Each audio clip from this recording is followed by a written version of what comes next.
जय गौर श्री राधा रमणो विजयते। आज हम लोग अध्ययन करेंगे श्रीमद् भगवद गीता के अध्याय 9 के श्लोक संख्या 27 और 28वें का। तो चलिए प्रारंभ करते हैं गीता के 9वें अध्याय का 27वां श्लोक। यत् करोषि यदश्नासि यज्जुहोषि ददासि यत् तपस्यसि कौन्तेय तत्कुरुष्व मदर्पणम्। आइए इसके शब्दार्थ को देखते हैं।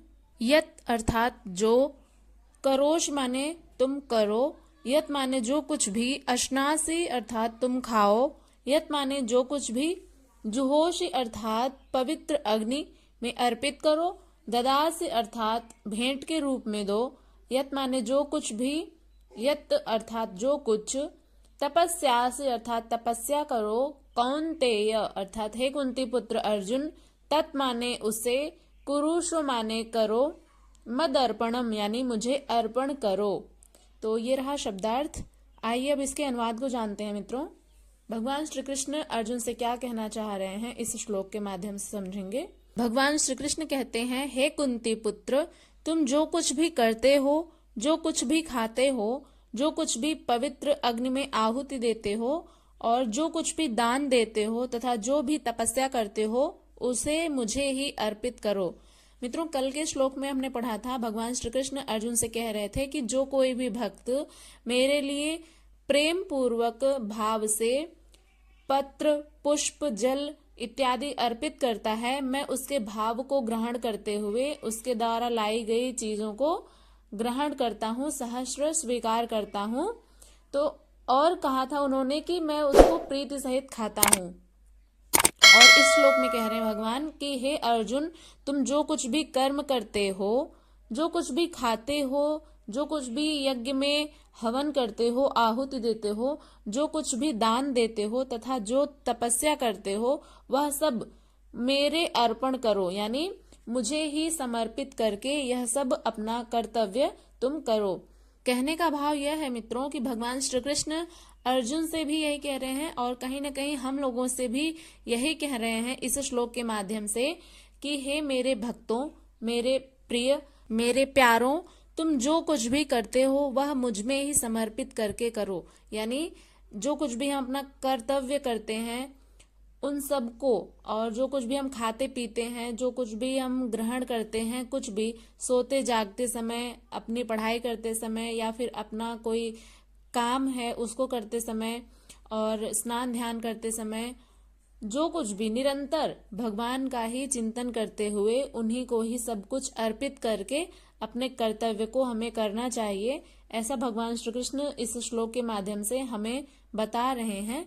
तो मित्रों, हमने जितने भी श्लोक को पढ़ा उसमें यही केंद्रित रहा कि भगवान श्री कृष्ण यह कहना चाह रहे हैं कि जो कुछ भी आप कर्तव्य करते हो उसे करते रहो, लेकिन अपने हृदय में, अपने चित्त में एकमात्र मेरा ही स्मरण करो और मेरा स्मरण करते हुए अपने प्रत्येक कर्तव्य की, अपने प्रत्येक कार्य की शुरुआत करो।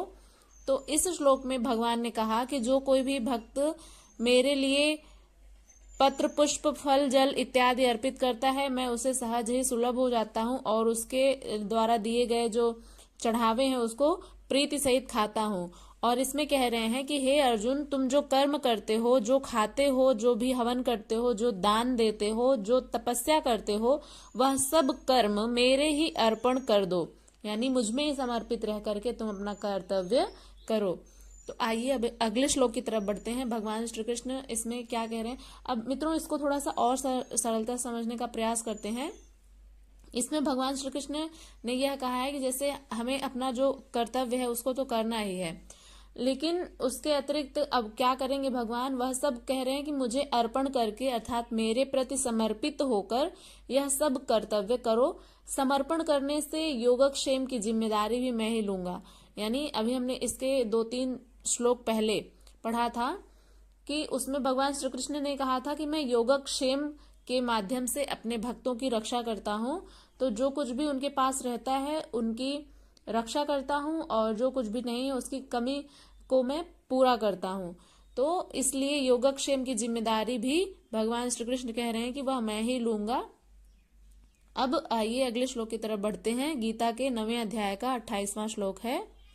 शुभाशुभ फलैरेवं मोक्ष्यसे कर्म बंधनैः संन्यास योग युक्तात्मा विमुक्तो मामुपैष्यसि। आइए अब इसके शब्दार्थ को देखते हैं मित्रों, फिर इसके अनुवाद को जानेंगे। शुभाशुभ फलैः अर्थात शुभ तथा अशुभ फलों से, एवं माने इस प्रकार, मोक्ष से अर्थात तू मुक्त हो जाएगा, कर्म अर्थात कार्य से, बंधनैः अर्थात बंधन से, संन्यास योग अर्थात स्वार्थ का त्याग करके, संन्यास योग के माध्यम से, युक्त आत्मा अर्थात मुझ में मन लगा करके, और विमुक्तः अर्थात मुक्त, माम माने मुझको, उपैष्यसि अर्थात तू प्राप्त होगा। यानी भगवान श्री कृष्ण अर्जुन से कह रहे हैं कि तुम मुझको ही प्राप्त होगे। अब किस विधि से प्राप्त होंगे तो उसको इस अनुवाद में जानेंगे। भगवान श्री कृष्ण कह रहे हैं कि अपने सभी कर्मों को मुझे समर्पित करके तुम अच्छे और बुरे परिणामों के बंधन से मुक्त हो जाओगे। त्याग के द्वारा अपने मन को मुझ में लगाकर तुम मुक्त हो जाओगे और मुझ तक पहुंच जाओगे। तो मित्रों, इसमें भगवान श्री कृष्ण बता रहे हैं अर्जुन को गीता के 9वें अध्याय के 27वें श्लोक में और 28वें श्लोक में कि इस प्रकार से जो तुम शुभ और अशुभ फल है उसको मोक्ष से, कर्म बंधन अर्थात कर्म के बंधन से तुम मोक्ष से यानी मुक्त हो जाओगे। शुभाशुभ फलैरेवं, शुभ और अशुभ फलों से जो प्राप्त होने वाला परिणाम है, जो फल है, उससे तुम मुक्त हो जाओगे। संन्यास योग युक्तात्मा विमुक्तो मामुपैष्यसि। इसका अर्थ होगा कि संन्यास योग से युक्त आत्मा, जिसकी आत्मा संन्यास और योग से युक्त है, ऐसे आत्मा को संन्यास योग से युक्त चित्त वाला तुम, यानी अर्जुन को कह रहे हैं कि संन्यास योग से युक्त है तुम्हारा चित्त। जो तुम्हारा चित्त है वह शुभ और अशुभ फल रूप कर्म बंधन से मुक्त हो जाएगा, और इन सब से जब तुम मुक्त हो जाओगे तो मुझे ही प्राप्त होगे। अब मित्रों, इसमें कुछ लोग प्रश्न करते हैं कि भगवान की प्राप्ति कैसे हो। तो इस श्लोक के माध्यम से आप समझ सकते हैं कि भगवान श्री कृष्ण कह रहे हैं गीता के 9वें अध्याय के 28वें श्लोक में कि जो आपके समस्त कर्म है, अभी उन्होंने कहा 27वें श्लोक में कि जितने भी आप कर्म करते हैं उनको आप मुझ में ही समर्पित करके करिए। और 28वें श्लोक में कहते हैं कि इस प्रकार करते हुए आप समस्त कर्म को मुझ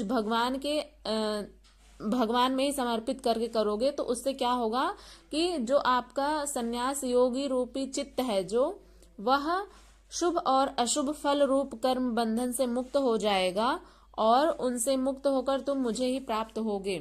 जब कर्म के बंधन से मुक्त हो जाएगा चित्त, और आपको कर्म के परिणाम की चिंता नहीं रहेगी, और इसलिए आपकी आसक्ति भी नहीं रहेगी, और जब आसक्ति नहीं रहेगी तो कर्म के बंधन आपको बांध नहीं सकेंगे। और कर्म के बंधन केवल एकमात्र परमात्मा को ही नहीं बांध पाते हैं मित्रों, बाकी तो हम सब सांसारिक मनुष्य जो हैं सभी को उनके कर्म के बंधन बांधे हुए हैं। क्यों? क्योंकि हमें अपने कर्मों के परिणाम की बहुत अधिक चिंता रहती है, इसलिए वे हमें कर्म के बंधन बांधे रहते हैं। लेकिन जब हम अपना प्रत्येक कर्तव्य, प्रत्येक कार्य भगवान को समर्पित करके करेंगे कि प्रभु आपके चरणों में समर्पित करते हुए मैं इस कार्य को प्रारंभ करने जा रहा हूं, तो इस प्रकार से आप उसके परिणाम की चिंता से भी मुक्त हो जाएंगे और अपने कर्तव्य को भी पूरा 100% करेंगे। तो इसलिए यहाँ पर भगवान श्री कृष्ण कह रहे हैं कि जो कर्तव्य के जो परिणाम है उनसे जो मुक्त हो जाएगा वह मुझे ही प्राप्त होगा, क्योंकि भगवान ही एक ऐसे परमात्मा है, एक ऐसे शक्ति है जो कर्म के बंधन से मुक्त हैं। और यदि कोई मनुष्य भी इसी प्रकार से हो जाता है, जिनका चित्त कर्म के बंधन से मुक्त हो जाता है, तो वह जाहिर सी बात है कि भगवान को प्राप्त हो जाएगा। तो इस प्रकार से सर्वस्व के न्यास संन्यास योग से युक्त हुआ तुम शुभ और अशुभ फल दाता कर्मों के बंधन से मुक्त होकर मुझे प्राप्त होगे। अभी इसके पिछले जो तीनों श्लोक में योगेश्वर श्री कृष्ण ने क्रमबद्ध साधन और उसके परिणाम का चित्रण किया था। पहले उन्होंने कहा कि पत्र पुष्प फल जल का पूर्ण श्रद्धा से अर्पण, दूसरे समर्पित होकर कर्म का आचरण, और तीसरा जो था वह पूर्ण समर्पण के साथ सर्वस्व का त्याग। अब इनके द्वारा कर्म बंधन से विमुक्ति हो जाएगी। विशेष रूप से आपका जो कर्म बंधन है वह कर्म बंधन से आपका चित्त मुक्त हो जाएगा। और अब मुक्ति से क्या मिलेगा, प्रश्न उठ सकता है। तो बताए हैं कि वह मुझे ही प्राप्त हो जाएगा, कर्म के बंधन से मुक्त होकर के मुझे ही प्राप्त हो जाएगा। यहाँ मुक्ति और प्राप्ति एक दूसरे के पूरक हैं, यानी मुक्ति जब हो जाएगी, जब मुक्ति हो जाएगी कर्म के बंधन से, तो मुक्ति होने के बाद आपको परमात्मा की प्राप्ति हो जाएगी। तो एक दूसरे के पहलू, एक ही सिक्के के दो पहलू हैं। एक तरफ से जब आपको मुक्ति हो जाएगी तो दूसरे ही क्षण आपको भगवान की प्राप्ति भी हो जाएगी, भगवत प्राप्ति भी हो जाएगी। तो मित्रों, यदि आपको भगवत प्राप्ति करनी है तो पहले हमें क्या करना होगा कि कर्म के बंधन से हमें आजादी चाहिए। कर्म के जो परिणाम है उसकी चिंता नहीं करनी चाहिए। और कर्म के परिणाम की चिंता हम तभी नहीं करेंगे जब हम उसको भगवान को समर्पित करके करेंगे। तो सारी जिम्मेदारी खुद पर ही ले लेंगे तो जाहिर सी बात है चिंता तो करेंगे ही, लेकिन जो सर्वस्व दाता है, जो सभी के परमात्मा है, परमपिता है, वो जब समस्त सृष्टि को चला रहे हैं, संचालित कर रहे हैं, तो कुछ तो भार उन पर भी छोड़ना चाहिए। जबकि उन्होंने स्वयं इस श्लोक में कहा है कि मुझे ही समर्पित करके अपने कर्तव्य को करो। तो इस प्रकार करते हुए अपने कर्म के बंधन से भी तुम मुक्त हो जाओगे, और जब मुक्त हो जाओगे तो मुझे ही प्राप्त हो जाओगे। अब इस पर कहते हैं कि आपकी प्राप्ति ही तो मुक्ति है, तो उससे लाभ क्या है। जैसे भगवान ने कहा कि आप जब कर्म के बंधन से मुक्त हो जाएंगे तो मुझे प्राप्त हो जाएंगे, इसलिए मुक्ति और प्राप्ति एक दूसरे के पूरक हुए। तो आपकी प्राप्ति ही मुक्ति है, यानी भगवत प्राप्ति ही मुक्ति है, तो उससे क्या लाभ है, ऐसा प्रश्न उठ सकता है। तो इस पर भगवान श्री कृष्ण आगे कहेंगे, समोहम सर्वभूतेषु, इस प्रकार का एक श्लोक आएगा, उसको हम लोग कल पढ़ेंगे। यहाँ तक कोई भी संशय हो तो आप लोग निसंदेह पूछ सकते हैं मित्रों।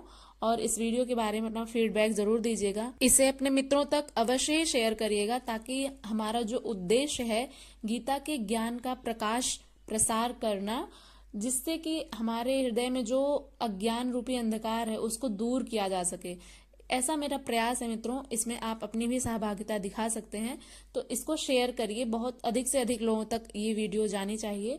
तो चलिए मिलते हैं अब अगली वीडियो के साथ, तब तक के लिए अपना ध्यान रखिएगा। हरे कृष्णा, नमः संस्कृताय।